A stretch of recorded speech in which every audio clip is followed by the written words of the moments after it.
what type of information we use.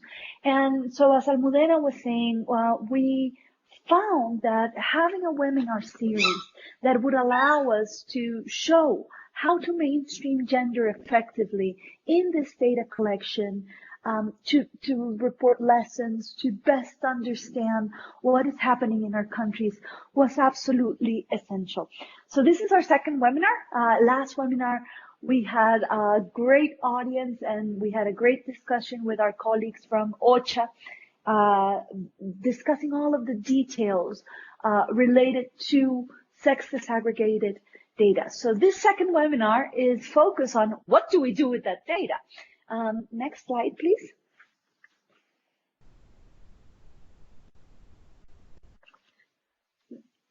So as I said, we have a 3-webinar series. This is our second one, and our third one is on the 12th of March, which we invite all of you to join us as well. In this webinar, we will actually be discussing how all of this work, collecting data, analyzing data, connects with all of these mandates, with all of the agendas that we have internationally, and how that line of connecting the dots is absolutely essential, as I said, if we really want a true gender responsive disaster risk reduction. Next slide, please.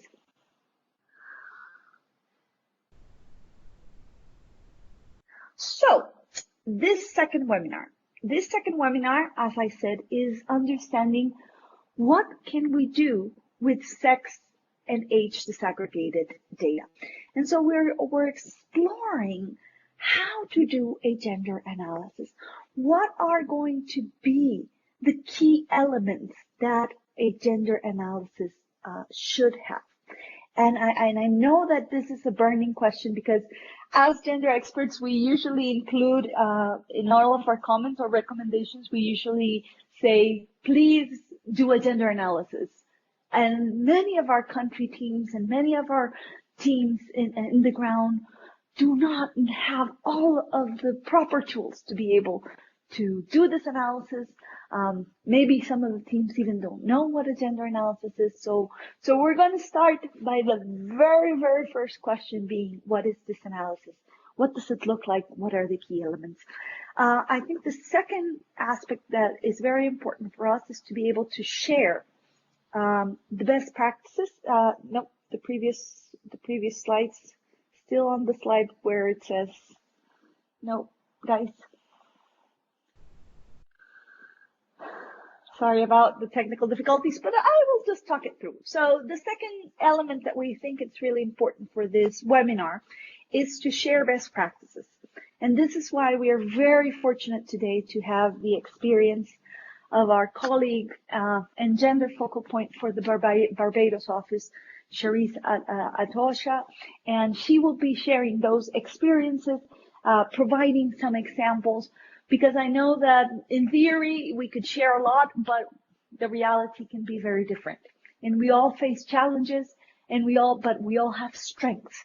So we want to demystify a little bit what is it like to have or to start a gender analysis when you're doing your disaster risk reduction planning, when you're thinking of your early warning systems.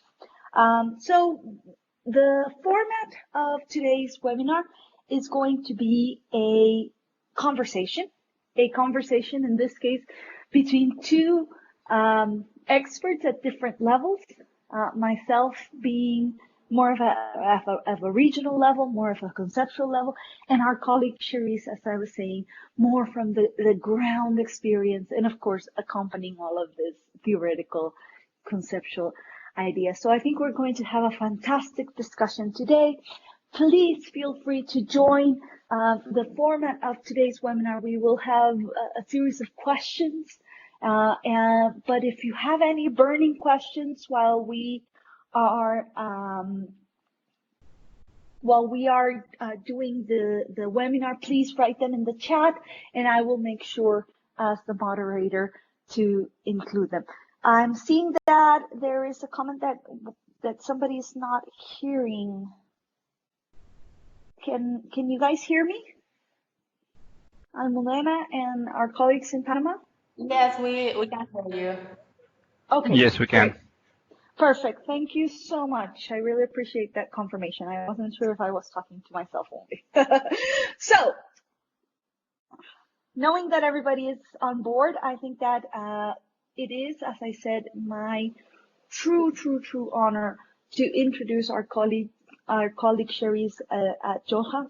She has worked in the field of human rights and development for the past 20 years with several organizations of the United Nations family. She is also an expert in terms of the application of human rights-based approach to the development of a technical approach.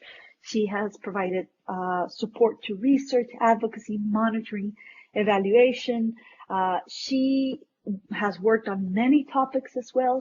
Her expertise lie not only on gender equality, but also on poverty eradication, sexual and reproductive health rights, economic empowerment, statistical capacity building, sustainable development, and of course the implementation of SDGs.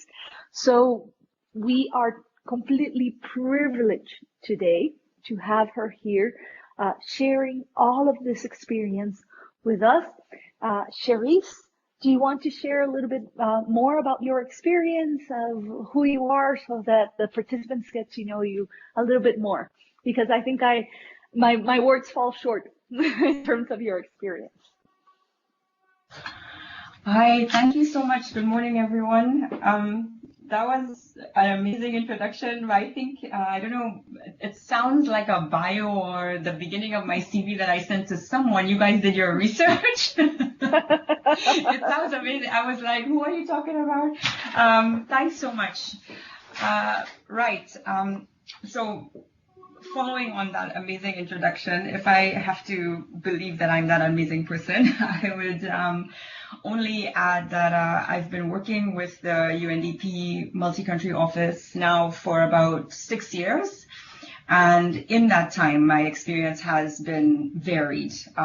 So just to give a little background on why I've ended up working in the area of gender and, well, disaster risk management, and how it is that I'm here discussing early warning systems planning with you, is that I initially started working in the poverty portfolio, and we were working on multidimensional poverty analysis. But because I'm also a gender expert, I came with gender expertise, and as you may be aware, we've really had to make a shift in our development planning to look at it from the perspective of climate change. And 6 years ago, when I was just coming into UNDP had just started thinking about how we were going to integrate poverty work, how we were going to integrate our work on governance and all the other portfolios into climate change-based development. So I've ended up now over the years expanding my role to being the gender focal point, which ended up meaning that I got involved in a lot of technical work. And this office particularly has a very large portfolio related to climate change with disaster risk management, energy, and so on. And in that time, then I've interacted with all of the projects pretty much. I mean, everything from biodiversity to dealing with issues of recovery and response. And then recently, post Hurricanes Irma and Maria in the region, I ended up doing capacity building on gender analysis and disaster risk management, and started getting more involved in the details of things as well. So whether it's planning for community response, or now having a discussion with you on early warning, I've just been fortunate enough, I guess, to work with all the different groups of people in our office, and had an opportunity to really think about then what does it mean for applying gender analysis, and how does it change in the different spaces, or does it change, and what is it that we need to really be able to do it effectively? Because, you know, one of the main things that we all know about is that we have grand plans, but we never have the time. And then sometimes we have the time, but we don't have the resources. So we never seem to have the perfect mix of everything to do things in that perfect way. And what does it mean? So I think over the years, in my experience, what I will try to do today is offer what has worked for me. And maybe some of the things that I've noticed are most relevant for people in the field.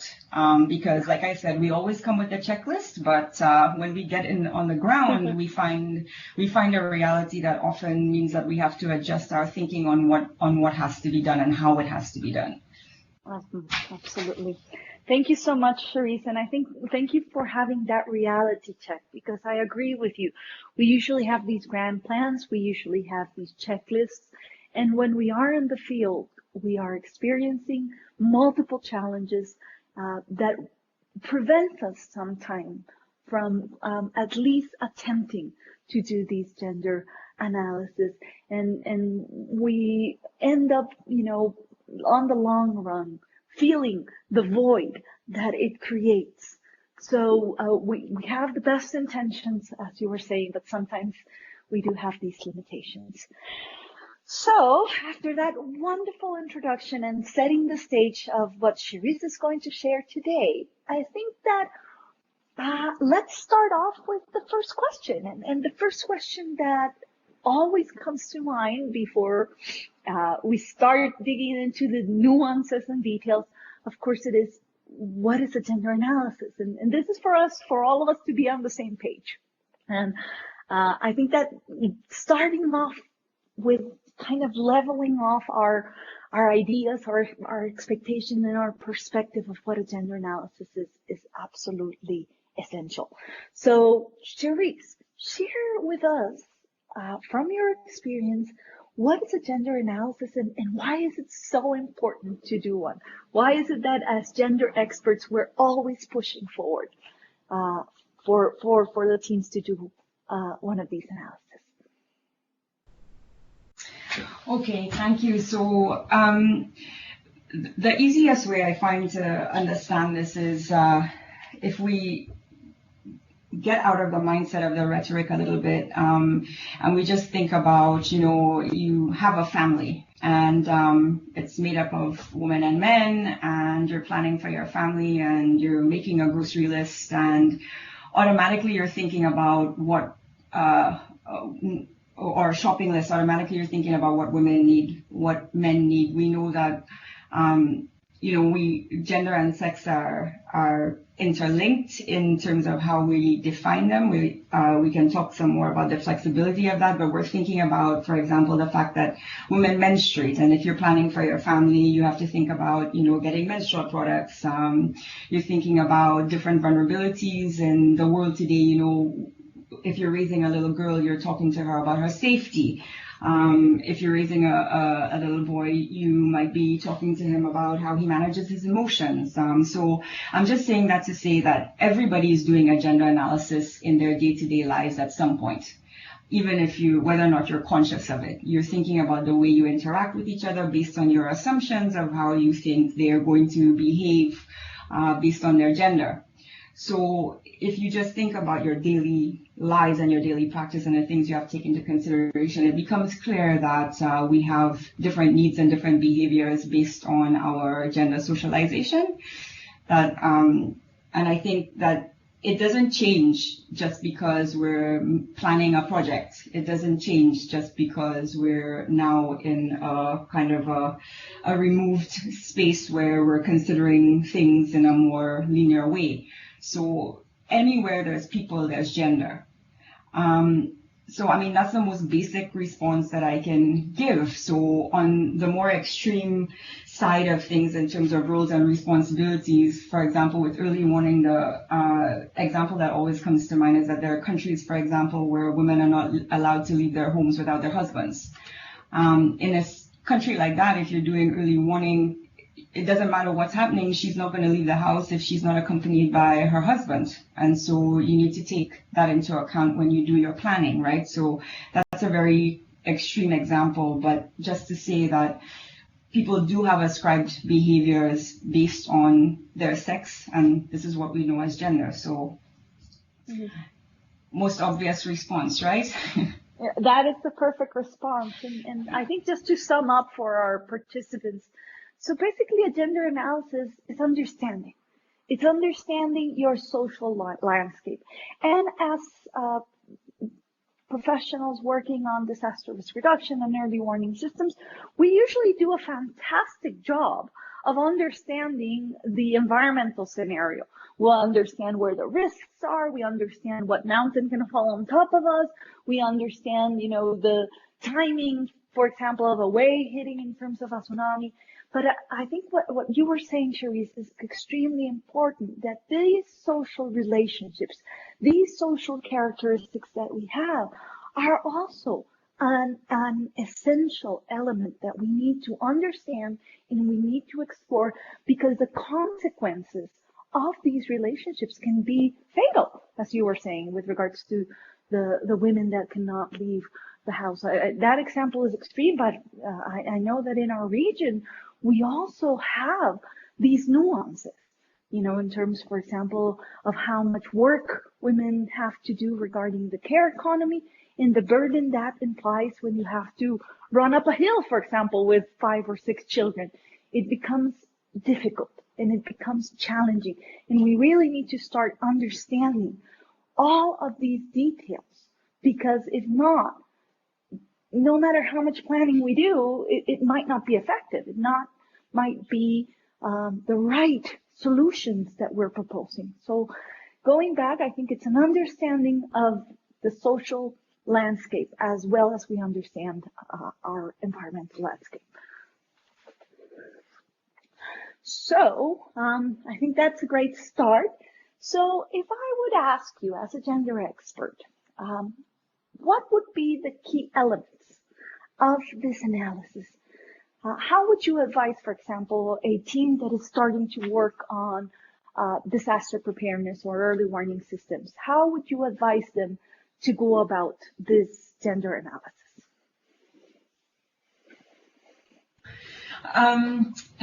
So this question has been haunting me ever since I saw it.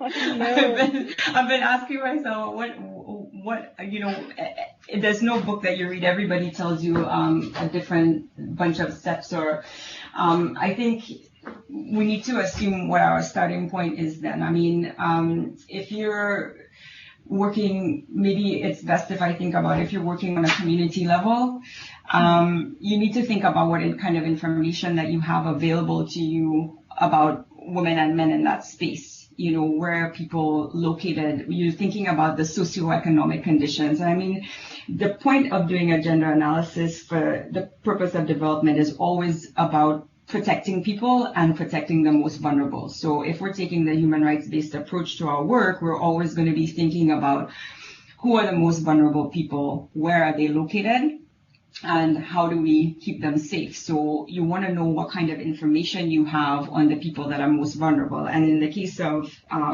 information related to disasters, you want to think about the social and economic vulnerability as well as geographic location, right? Mm-hmm. So that's your starting point, is looking at the social context, the economic context of vulnerability, the physical, geographic context of vulnerability. And then you start drilling down into gender and need.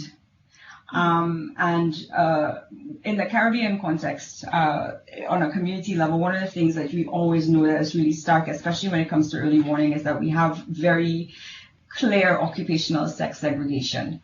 So if you're in a rural setting, for example, and you're in a place like Dominica and you're thinking about the agriculture sector, you know that women are going to be located in certain places and men are going to be located in certain places. Similarly, if we think about fishing, we know that we're going to have mostly men who are going to be out fishing.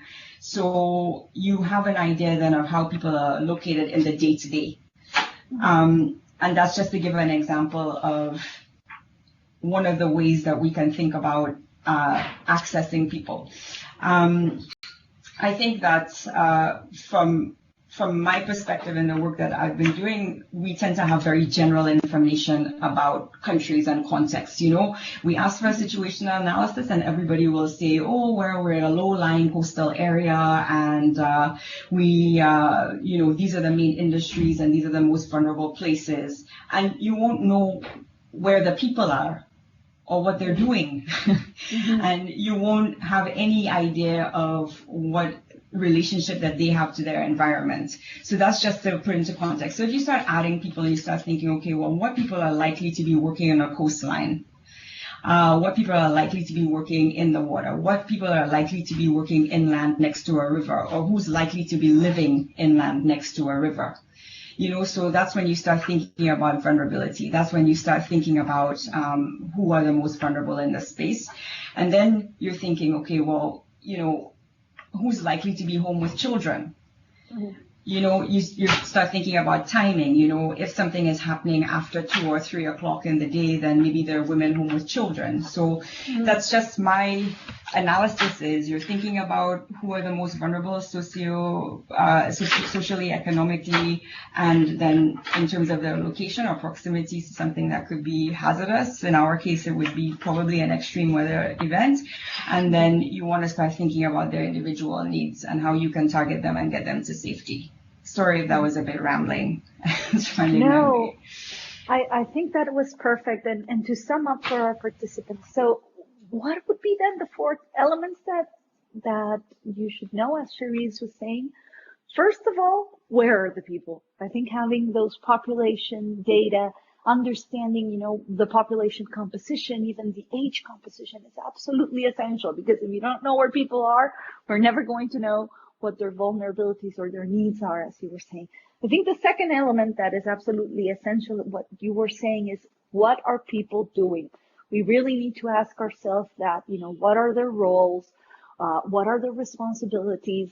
Because those are going to be key elements, as you were mentioning, related to vulnerability. And it's not the same thing to be working out on the field than being at home with your family. The vulnerabilities are different. They're not more, they're not less, they're different. And I think that understanding, I think is really important that you highlighted it. I think the third element that you mentioned is also extremely important. What is the relationship with the different resources, with the natural resources, and what is the access and control that you have of these resources? It's not the same thing if you have, mechanical machinery, or if you have to do manual labor. It's not the same thing if you have a bank account or if you don't, or even simple things like a cell phone or not having that cell phone is going to be extremely important. So understanding who has it, who has this access, who has this control is also a key element. So I think that it's very important. And last but not least, I think this understanding of the differentiated needs, and also I would add preferences that different groups might have. I think that is an element that I think you highlighted very clearly in how these different groups are going to have different needs and preferences as well, based on how our societies are constructed. So if teams that are working on disaster risk planning, if you can answer those 4 questions and those 4 elements, I think you're going to be in a very good start.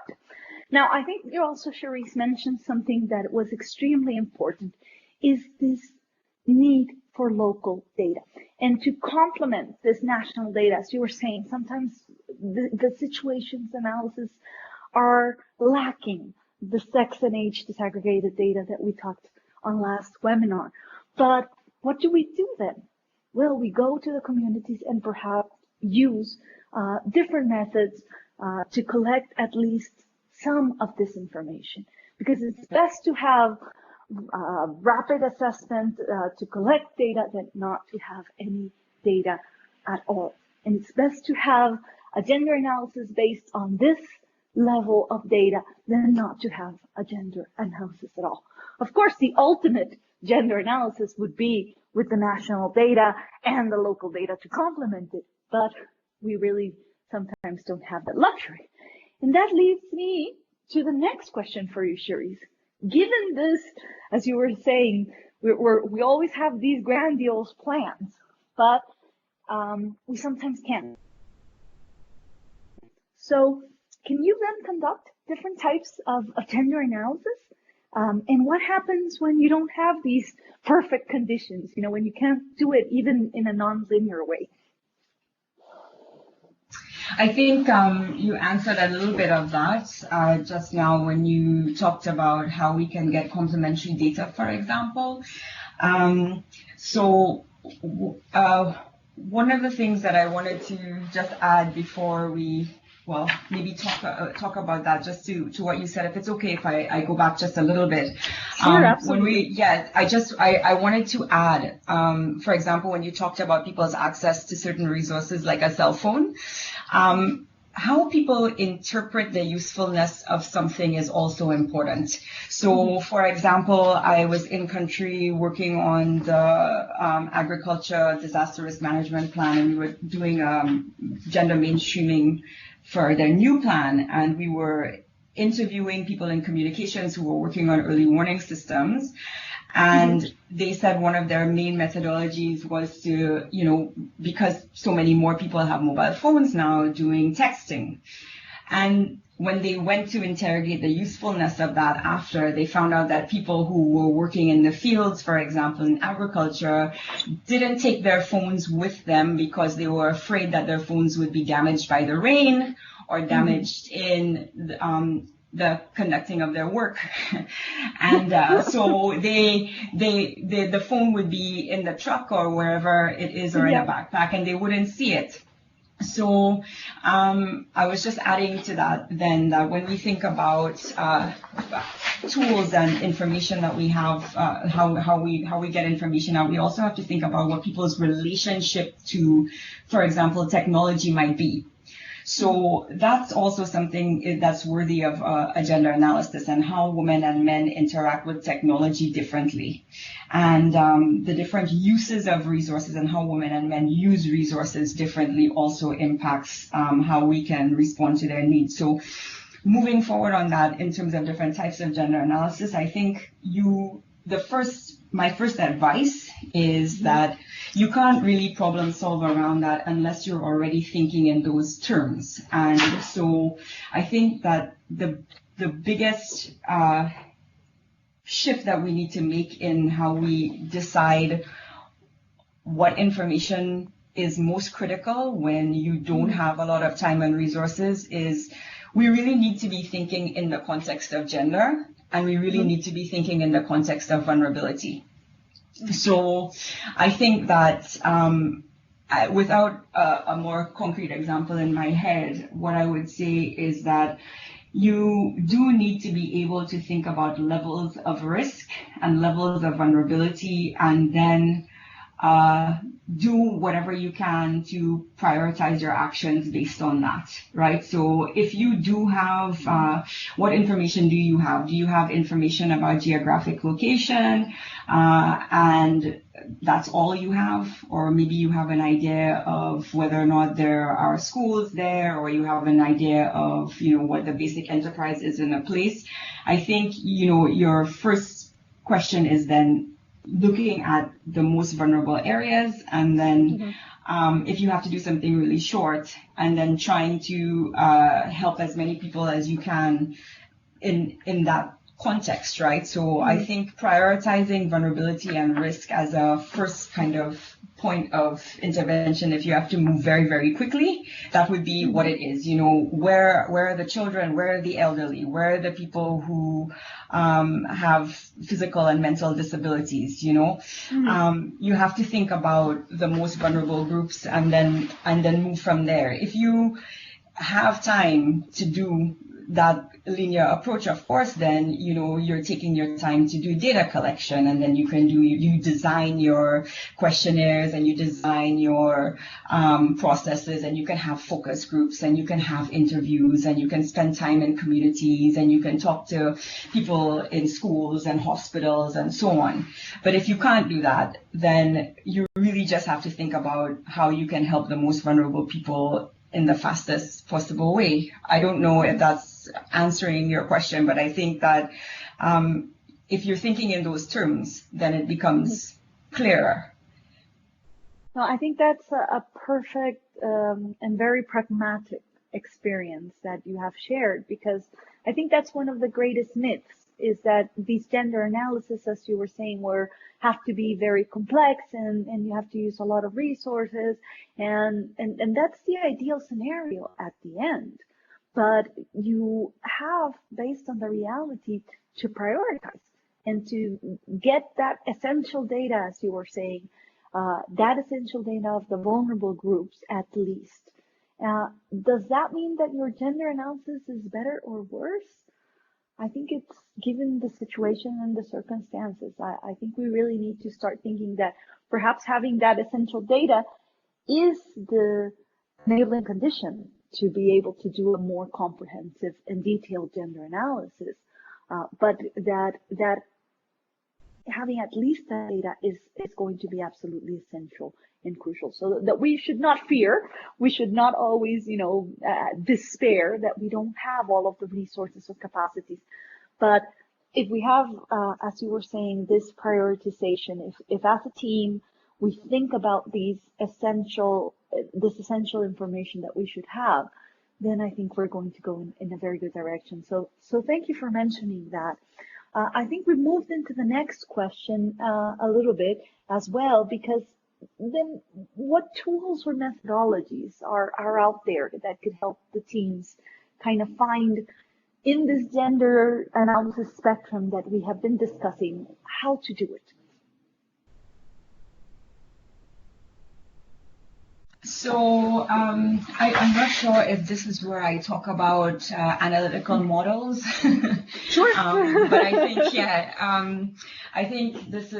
I think one of the things that has helped me the most in understanding what is critical is actually looking at some of those analytical frameworks that could be really simple. For example, there's the Harvard analytical model, and it sounds really fancy, but literally what it is you have a matrix which breaks down the different roles and activities that women and men might be engaged in. So what productive activities are they engaged in related to employment, income, and so on? What reproductive activities are they engaged in, in terms of looking at childcare, things related to households, what types of community work are people doing, how are resources being used and shared. And so I think that those analytical models are really good for understanding how to break down what's happening in a space and how you can then prioritize your interventions. So the more detailed, I guess, approach with, for example, the Harvard analytical model is, you're going to have a general economic situation, which is looking at poverty, it's looking at, income distribution, those types of things. You can either use those models in a very nuanced, detailed way, or you can use them in very short, like it's saying here, for rapid analysis. So you can either do it in a detailed way, or you can use it for a shorter term, for a more rapid analysis. So it's adaptable, is what I'm saying. So for example, there's the first one that I said, where you're just looking at, well, what are women and men doing in this community? What types of resources? What is the main business enterprise, for example? Or then you get involved in looking at institutional structures. You start looking at, sociocultural factors. You start looking at community and family norms, religion, legal issues, training and education levels of people, political issues. And that's when you really start building that more detailed, nuanced profile of a place, of a space, right? So I wanted to mention that one of the things about gender analysis that's important, that's not just about sex and age disaggregated data, and that there's a difference between just collecting sex and age disaggregated data and then actually doing gender analysis and having gender statistics. And I wanted to just say that the difference that an analysis brings is that you actually start figuring out what relationships people have to each other and to their environment. That it's not just about knowing that, we have 5 women and 5 men and 3 elderly women and 2 elderly men. It actually gives you information about how they interact with each other. It gives you information about how they're using resources in their environment. So you actually can be more targeted in whatever it is that you're doing. So those analytical models add that element. It doesn't just talk to you about sex and age, but then it also tells you how they're affected by where they live, how they're affected by their type of employment, and how they are affected by each other. I think I actually did put together some slides. If people need to, maybe they can look it up themselves. I actually, or make them available so that they can see what I mean. We can share them. Yeah, so they can see, right, so they can see what I mean in terms of them just breaking things down simply, or having a more nuanced, detailed analysis where you're taking into account policy landscapes, where you're taking into account, institutional responses, all of those things. Thank you, Cherise. And I think that the take-home message here, and that you have really emphasized, is the fact that you can adapt these models. That when looking at a model like the Harvard assessment, there's going to be a lot of detail that you can obtain, but you can tailor it to the resources, to the time that you have. The important thing, as you were saying, is not to only have that data, but to understand these relationships, to understand these inequalities that are prevalent, to understand as well, how people are not only relating to themselves, but with their environment and with the resources that they have. So I think that, if we stopped here, the webinar, I think that would be the take-home message for all of the teams, the importance of really adapting, first of all, the methodologies that are available, but looking into these relationships. So thank you very much for that and for highlighting that. My next question then is because we've been talking about tailoring and adapting, can everybody then conduct a gender analysis? And then what would be, do you think, the key capacities that a country or that a team might need to be able to do this more, in-depth discovery of these relationships? Everybody definitely can do a gender analysis. I'm a very good example of what happens when someone just kind of organically becomes good at doing something. I don't have a degree in gender studies. I have a degree in sociology and philosophy. So all of this is a product of my being a philosopher, really. And I think that what you really need is to, one, have a team that can think critically. You need to be able to be flexible in your thinking and awareness and ideas of things, because gender analysis is not about just focusing on, it's not formulaic. They're not these hard and fast rules. You have to be able to know what questions to ask. There's a process of inquiry. You should definitely have a team that, if they're going to be doing research and interacting with people, they need to know how to do that in a safe way. Qualitative research is a very important part of doing gender responsive and human rights based work. And I think that it's really critical that you have people who know how to interact with others in a way that's sensitive, how to make provisions to accommodate people in communities from different backgrounds. And that does take some training. That does take some effort. You want to be able to accommodate different things happening. For example, I was doing some community-based research in St. Vincent, and we noticed that while we invited women and men, only the women came in. And we made provisions for the children. Of course, we made sure we had snacks and so on. And the men stayed outside. The men were drinking, the men were smoking. And I suppose the assumption would be that they were not interested.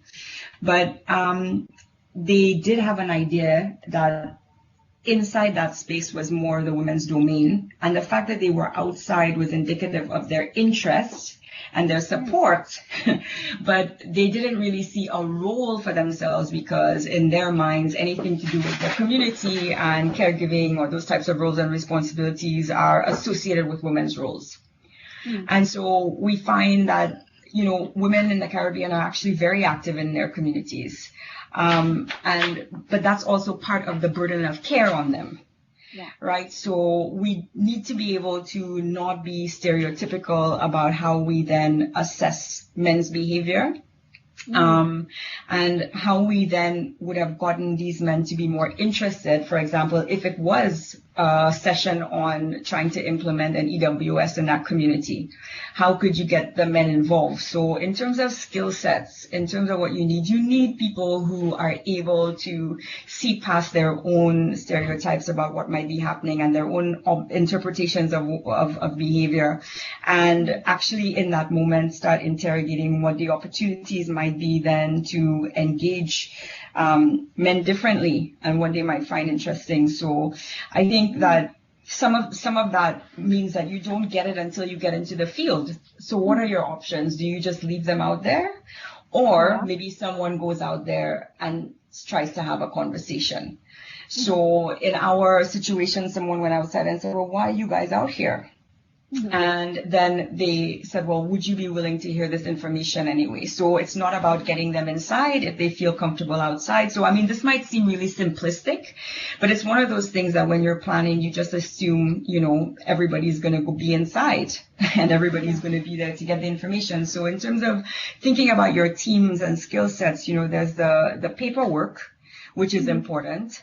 But getting into the field and having conversations and understanding people and communities is really also very important. And if that behavior tells you anything, you then think about what types of roles and responsibilities would they have in the EWS response.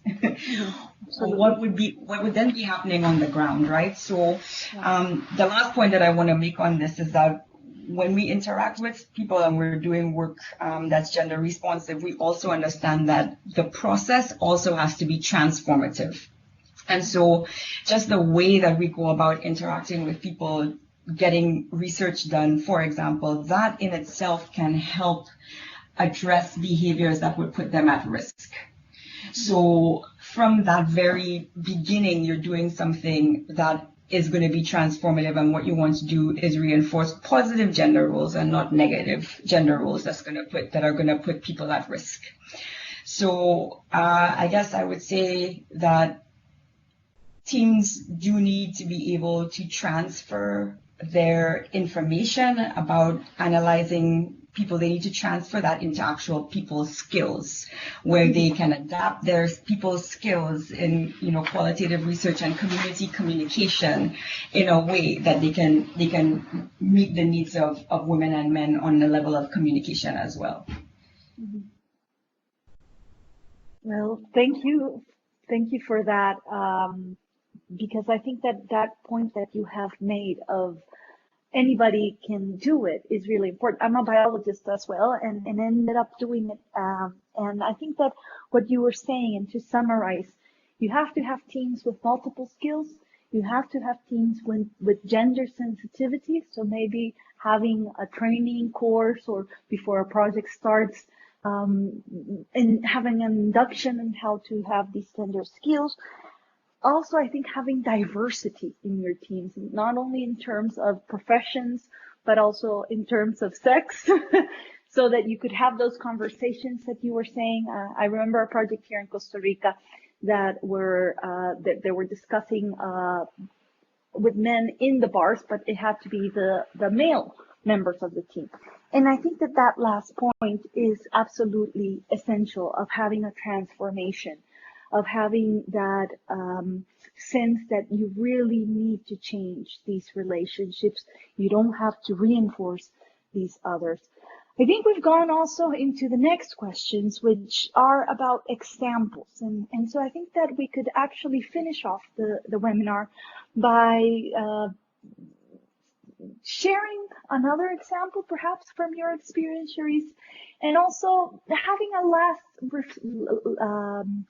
reflection or kind of insight of what do you think happens when you don't have these gender analysis, and what can happen if you do have them, you know, kind of the negative side, and then finish off with the positive of why is it so important to have these gender analysis. So if you can share with us another of your fabulous examples, perhaps of how teams have done these analysis in relation to disaster risk planning, and then, you know, from your experience, you know, have you had an insight of what happens when teams don't do it, and an insight of what happens when teams actually do these gender analysis?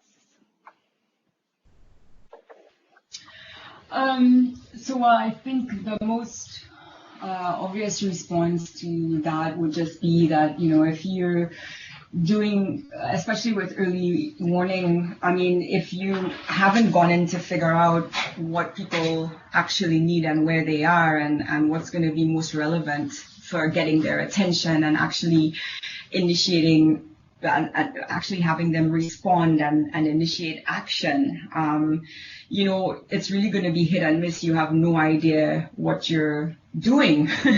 You're just making assumptions about what you're doing. I think the important thing about early warning is you have to motivate people to act.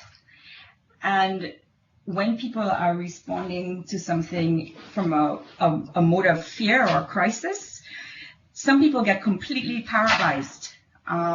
You have no idea how people are going to respond. And so you need to create an environment that they can feel comfortable responding to.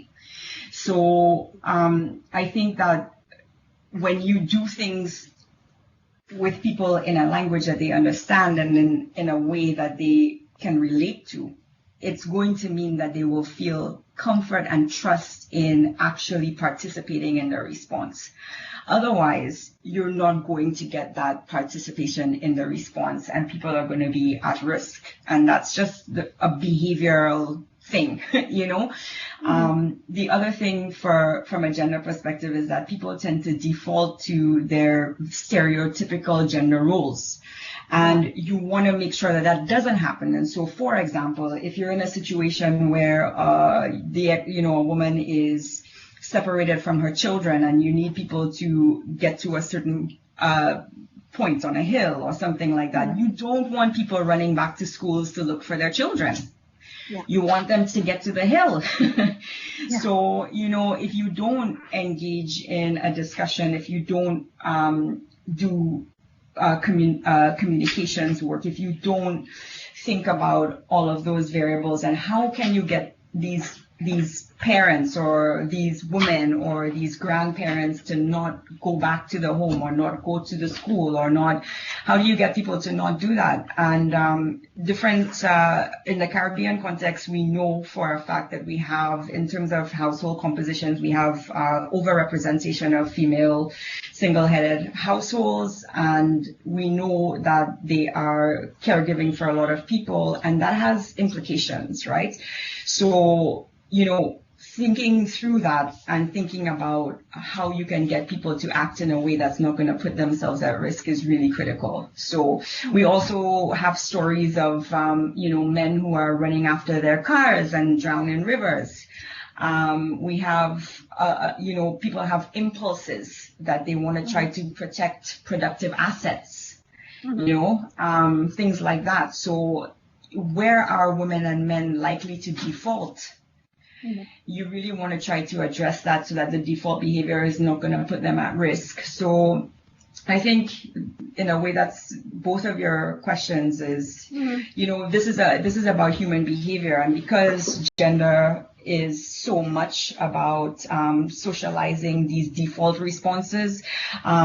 Learning and gender is a very kind of, it's a very subtle manipulative thing, right? So there are some really obvious parts of it, but there are a lot of very subtle responses and fears that people have that emerge in a crisis, right? So anything to do with disaster risk management and response and preparedness has to be structured in a way where you want people to be able to make healthy choices.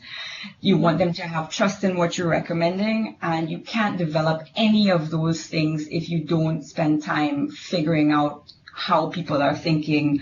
And because gender is directly related to how people respond and how people behave and how people interpret themselves and their roles, because it's so linked to their identity, if you want their behavior to be positive and healthy, you have to get involved in how they see themselves and how they understand their gender role and their gender identity.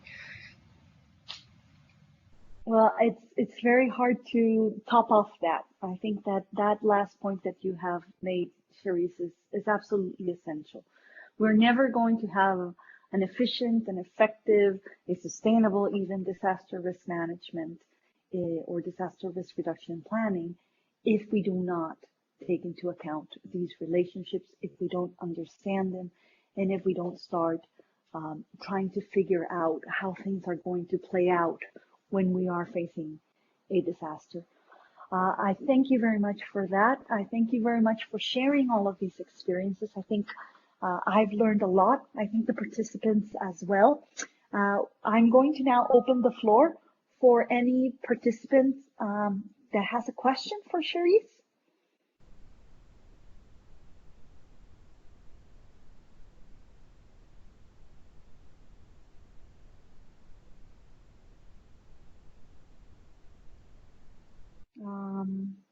It seems that our participants are completely clear on the importance of doing a gender analysis. I think your presentation was very detailed, and I think it was so clear that maybe they're all happy and now are all gender experts. Well, before we close the webinar, Cherise, any final thoughts, any final advice for our colleagues listening to our webinar? Actually, maybe a question. Yeah. So, what are people's main concerns or challenges with doing gender analysis in their work, if anyone wants to share? Mm-hmm. That's a great, I think, question.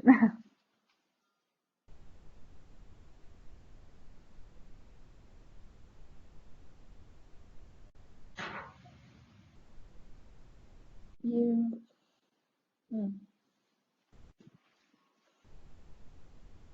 saw one of our colleagues writing their answer.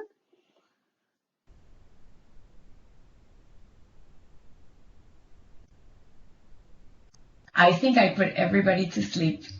Which, No, they're actually, probably very hardworking and they probably needed a rest. I actually think the contrary. I think that you have been so clear, Cherise, and it's been so enlightening that now colleagues are going to feel very comfortable. See, Suzette has said that no, you have not.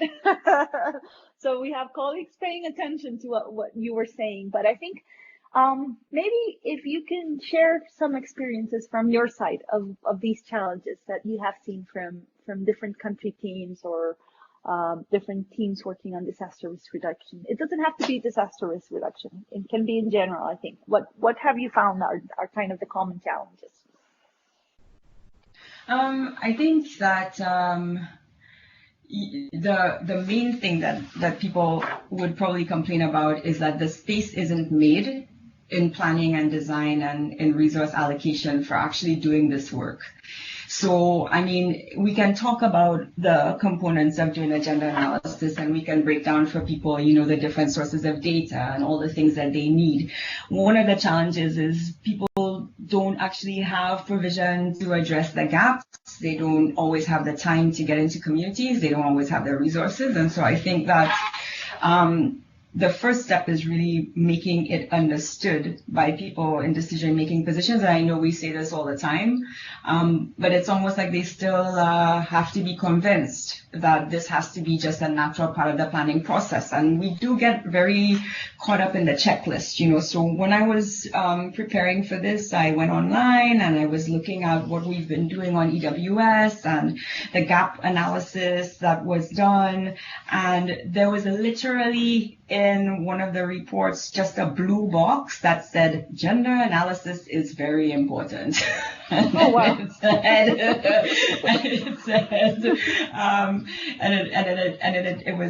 said that women and men, blah blah blah, and then it talked about the different international agreements and that the fact that they prioritize gender, and then that was it. And then everything after that just focused on all of the checklist type stuff, what infrastructure do you have, organizing teams, blah, blah, blah, blah, blah. And it was not gender responsive at all. And there was no place in there where anyone even identified the lack of gender analysis as a gap. And there was nowhere in there where there was reference made to involving communities and involving participation of women and men in designing things.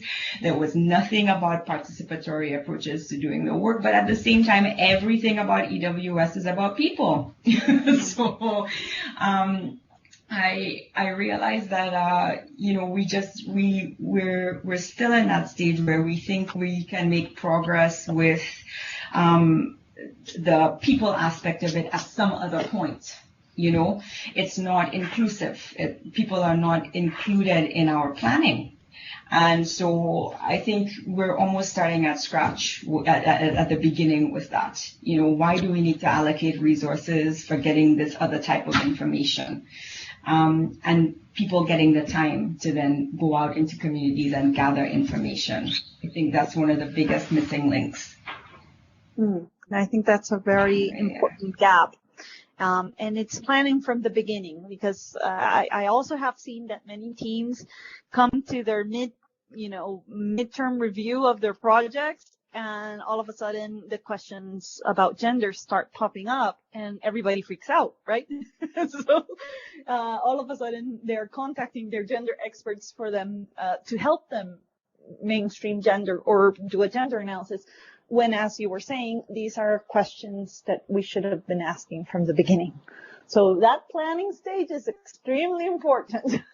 And I think that what you have also said throughout this hour of conversation is really important, that it's thinking within your own limits as well, within your resources, within the capacities that you have.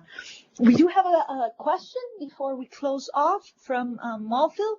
He was asking if you could have any more feedback on the composition or the abilities that your team has to have to be able to engage properly and do a gender analysis when working in the field.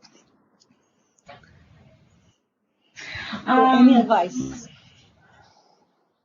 So I think, well, what are your teams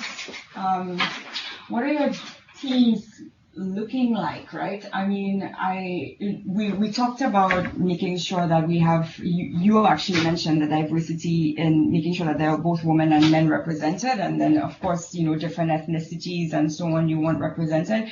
In terms of skill sets, critical thinking skills, analytical skills are really important. I think you can maybe do an assessment, right? I think that there's a way that you can very simply try to assess people's capacities. You want everyone to have a general idea for sure of how to do a gender analysis.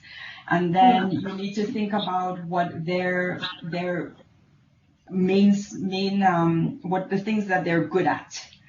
I don't have much information on what you mean, so I can only give a general response, but you'll find that you want to use the best skill sets of people in the most strategic ways. But you need to know your team.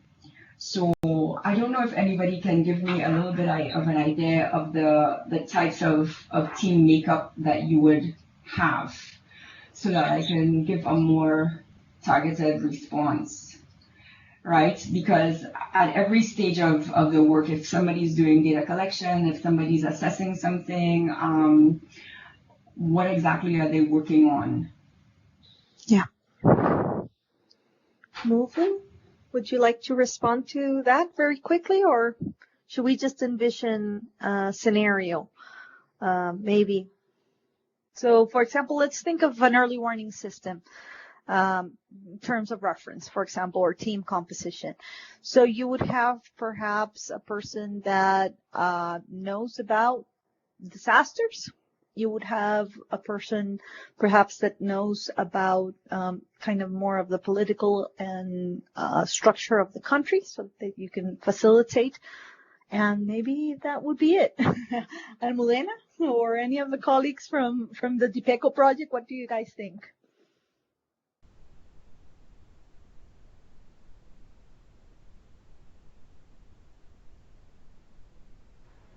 But you're going to have mainly data experts, I think. Yeah? Yes, Almudena. No, we were thinking here about your question, no? Maybe the best ways to improve it through the TOR that we produce, no? Were the skills of the person that we're going to be on board, going to have all the knowledge about gender. But it's true that we have a lot of challenges sometimes, and it's the challenges that Therese mentioned before. And about the preparedness planning sometimes. Well, we can begin with in the Caribbean countries. Sometimes we don't have all the data that we need about gender, and that is the first challenge that we have in to develop and design the project, no? Because we are clear that we need to incorporate the gender approach, but it's like how if I don't have the baseline, no? And we know that in general, we need to reduce the difference between the access, the different elements between men and women, but at the same time, it's not only general. We need to adapt this information at the national level and community level, of course.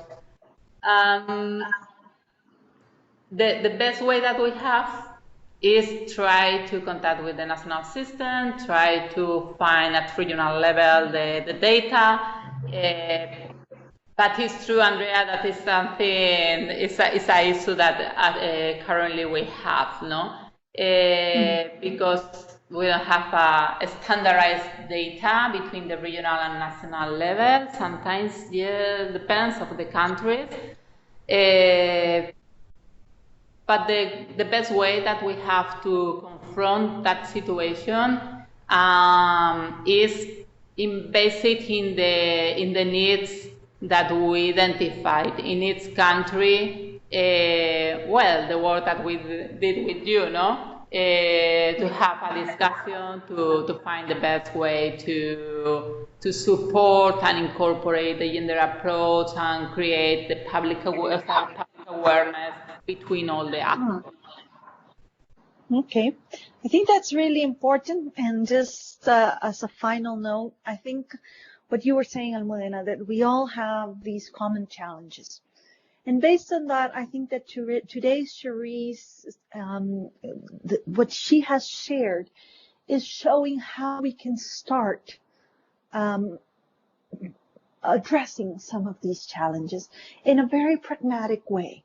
And I think this is the take-home message that we really want to kind of emphasize today, that yes, we do have these common challenges, but if we start thinking about gender from the beginning, if we start thinking about gender when we're putting together our teams, and it doesn't mean that you have to have a gender expert, but that you have to have, as you were saying, Almudena, those sensitivities, as Therese was highlighting to us, those people skills.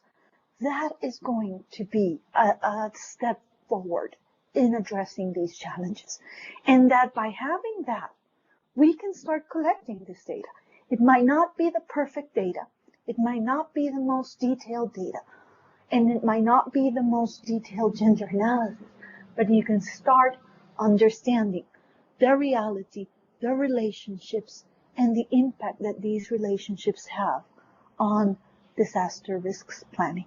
And I think if we start with those three things, we're going to set ourselves in a very good direction.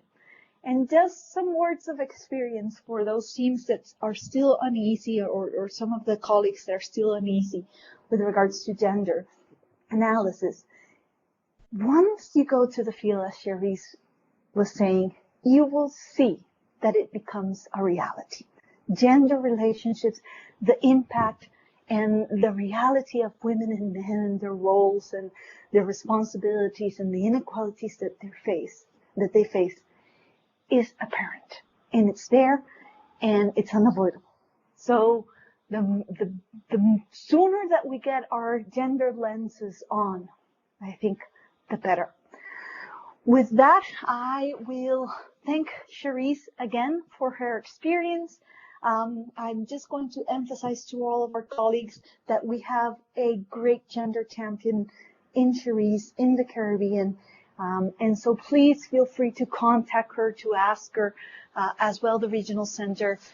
We're here to support you in these daunting tasks that we have learned today that are not that daunting. Thank Dipeco again for providing the space and the opportunity to share this. And finally, last but not least, invite you to our final webinar series on March 12th. Same hour, 10:30 Panama time, and we will be talking about gender impact analysis and highlighting how connecting the proper dots in your reports to articulate the efforts that you have done, these incipient efforts, how you can connect them to our bigger mandates, to our bigger transformative ideas that Cherise has said that should be our guiding light. So thank you very much. Thank you, everybody. We really appreciate all of your participation and being part of this webinar series, and we hope to see you in 2 weeks. Thank you so much, Cherise. Just as a housekeeping last element, we have recorded this webinar and we will be sharing it with everybody. Thank you very much and have a lovely day. Thank you very much, Andrea, and thank you very much, Cherise, for your time and for exposing all that elements. Would be a very great webinar, and see you in 2 weeks more. Have a good afternoon. Bye, everyone. Thanks very much.